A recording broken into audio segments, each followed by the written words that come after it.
کوئی چیز مارز وجود میں آئی تو جس ہستی کے صدقے ان کو وجود ملا اس ہستی کا تذکرہ ہر عہد میں جاری رہا، یہاں تک کہ حضرت سلمان فارسی رضی اللہ تعالی عنہ یہ روایت کرتے ہیں جو کہ ابن عساکر میں موجود ہے، حبتا جبریل، حضرت جبریل علیہ السلام نازل ہوئے تو رسول اکرم صلی اللہ علیہ وسلم سے کہنے لگے ان ربک یقول قد ختمت بکل انبیاء، کہ آپ کا رب یہ فرماتا ہے کہ میں نے آپ کو آخری نبی بنایا ہے، وما خلقت خلقا اکرم علی منک، اور کوئی بھی مخلوق ایسی نہیں میرے نزدیک جس کی شان آپ سے زیادہ ہو، میں نے سب سے بڑی شان آپ کو عطا کی ہے، وقرنت اسمک ما اسمی،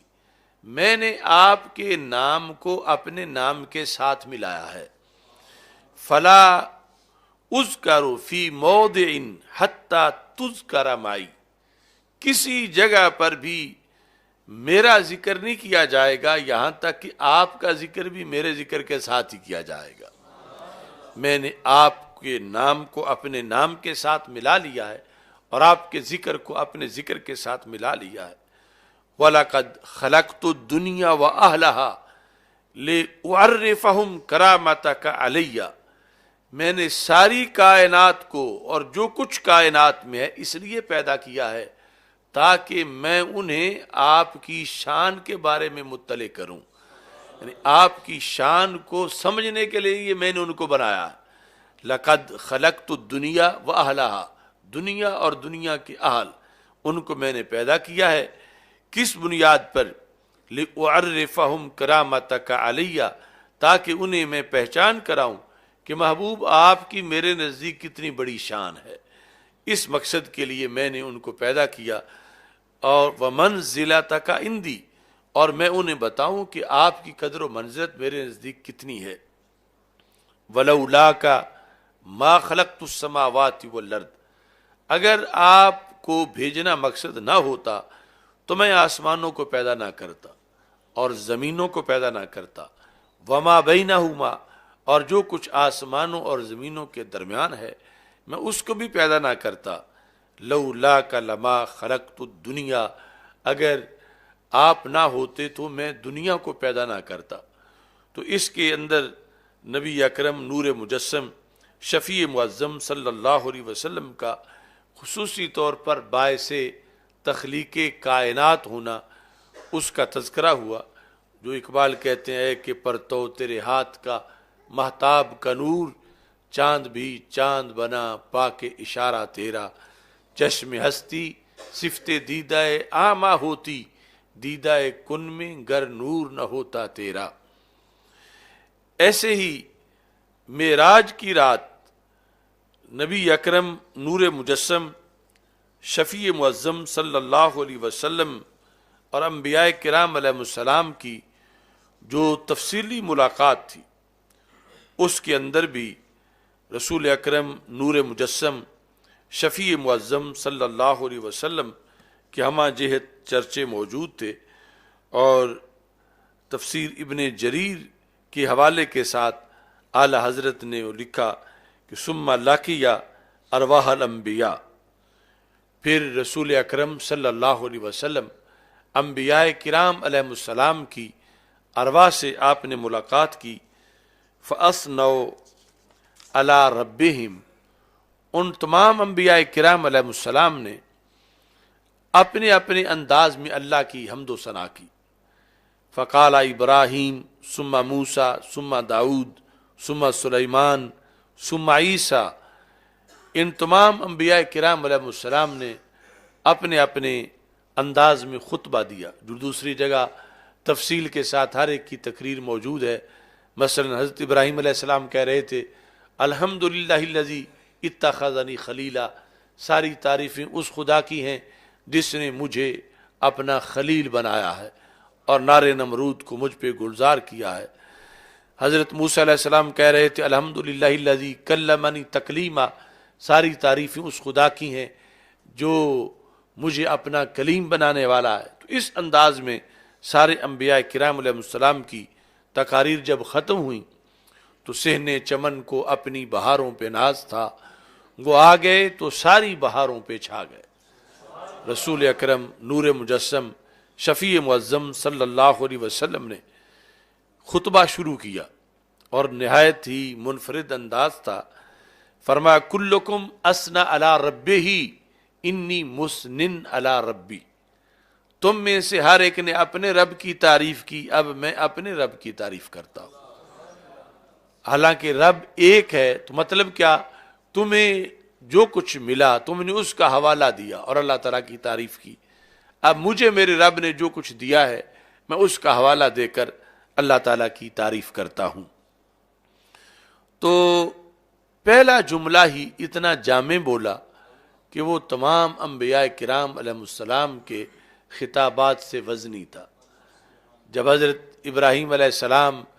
اپنے خلیل ہونے کا تذکرہ کر رہے تھے، حضرت موسیٰ علیہ السلام اپنے کلیم ہونے کا تذکرہ کر رہے تھے،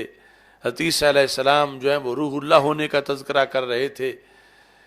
اس طرح کی صورتحال میں ہمارے آقا علیہ السلام نے فرمایا الحمدللہ الذی ارسلنی رحمۃ للعالمین، یعنی ساری تعریفیں اس خدا کی ہیں جس نے مجھے سارے جہانوں کی رحمت بنایا۔ یعنی اگرچہ اس کے علاوہ بھی بہت سی انفرادی شانیں ہمارے آقا صلی اللہ علیہ وسلم کی موجود ہیں اور امتیازات ہیں، لیکن اس جملے کو آپ نے اشارہ کرنا مقصود تھا کہ حضرت ابراہیم علیہ السلام آپ یقیناً اللہ کے خلیل ہو اور آپ کے لیے نار نمرود گلزار ہوئی، لیکن وہ بھی جہانوں میں سے ایک جہان تھا اور اس جہان کی رحمت بھی میں ہی تھا، وہ میری رحمت کی پھوار تھی جب نار نمرود گلزار ہوئی۔ حضرت موسیٰ علیہ السلام کو کہا کہ آپ اللہ کے کلیم ہیں، آپ کو یہ بڑی شان ملی، لیکن یہ زمانہ بھی عالمین میں سے ایک عالم ہے اور اس کی رحمت بھی میں ہی ہوں۔ تو اس بنیاد پر رسول اکرم نور مجسم شفیع معظم صلی اللہ علیہ وسلم نے پہلا جملہ ارشاد فرمایا الحمدللہ الذی ارسلنی رحمۃ للعالمین، اور پھر فرمایا وکافۃ للناس بشیرا ونذیرا، کہ مجھے اللہ نے ساری انسانیت کے لیے بشیر بنایا ہے اور نذیر بھی بنایا ہے۔ وانزل علی الفرقان فیہ تبیان لکل شیء، اور اس نے مجھ پر ایسا قرآن نازل کیا ہے جس میں ہر شے کا بیان موجود ہے، یعنی وہ جامع کتاب ہے۔ وجعل امتی خیر امت اخرجت للناس،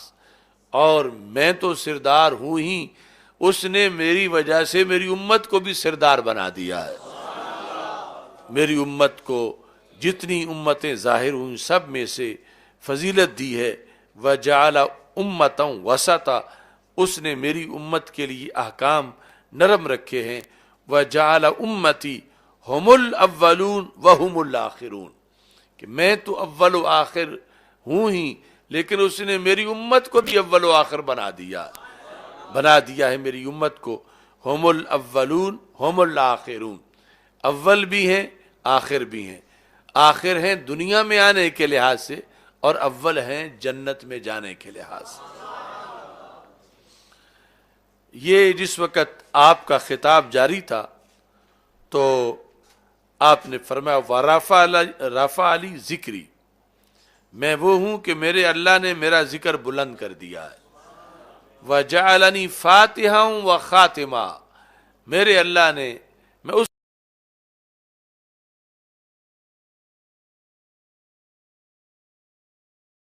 میں کھولنے والا بھی ہوں، میں بند کرنے والا بھی ہوں،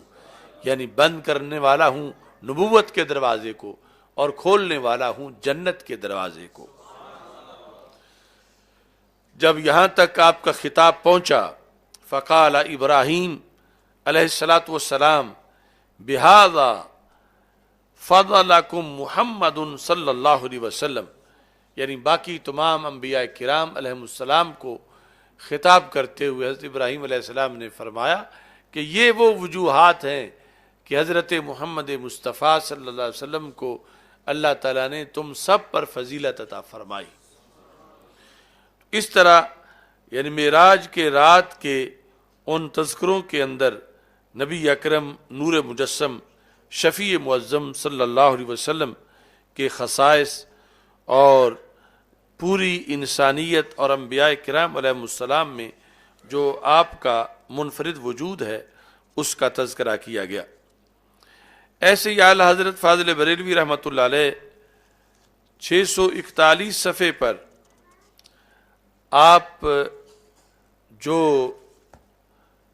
یہود اور نصارہ کے مختلف علماء تھے اپنے عہد میں رسول اکرم صلی اللہ علیہ وسلم کی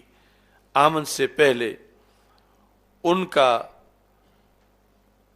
تذکرہ کیا اور اس کے اندر میلاد رسول صلی اللہ علیہ وسلم کا ذکر کیا۔ یہاں 641 صفحے کے اندر جو ہیڈنگ ہے وہ ہے بشارت میلاد رسول صلی اللہ علیہ وسلم۔ یہاں حضرت کعب احبار سے یہ روایت ہے، وہ کہتے ہیں کہ کعب احبار چونکہ بہت بڑے عالم تھے آسمانی کتابوں کے، وہ کہتے ہیں کہ میرے باپ عالم علماء تھے، اللہ عز و جل نے جو کچھ موسیٰ علیہ السلام پر اتارا اس کا علم ان کے برابر کسی کو نہ تھا۔ کعب احبار کے والد صاحب اتنے بڑے عالم تھے، کہتے ہیں کہ وہ اپنے علم سے کوئی شے مجھ سے نہ چھپاتے تھے۔ جب مرنے لگے یعنی کعب احبار کے والد، مجھے بلا کر کہا، اے میرے بیٹے تجھے معلوم ہے